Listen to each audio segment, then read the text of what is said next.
Hi guys, today మా mummy chicken fry ఎలా చేయబోతుందో చూద్దాం. మా మమ్మీ అయితే నెక్స్ట్ లెవెల్లో చేస్తుంది కర్రీ.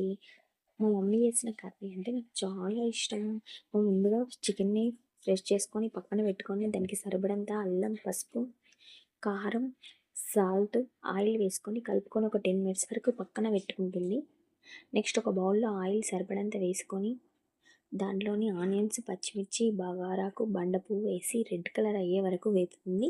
అలా వేపాక పేస్ట్ చేసుకున్న కుడక పేస్ట్ని అందులో వేసి రెడ్ కలర్ అయ్యే వరకు వేపుతుంది.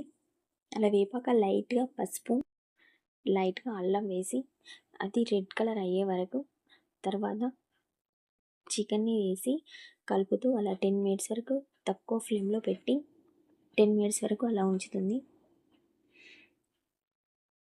అలా 10 minutesకి ఒకసారి 10 minutesకి ఒకసారి అలా కలుపుతూ కుకింగ్ చేస్తుంది. మా మమ్మీ చికెన్ కర్రీ చేస్తేనైతే వావ్ ఎక్సలెంట్ ఉంటుంది గాయ్స్. చాలా బాగా చేస్తుంది, చాలా టేస్ట్గా ఉంటుంది.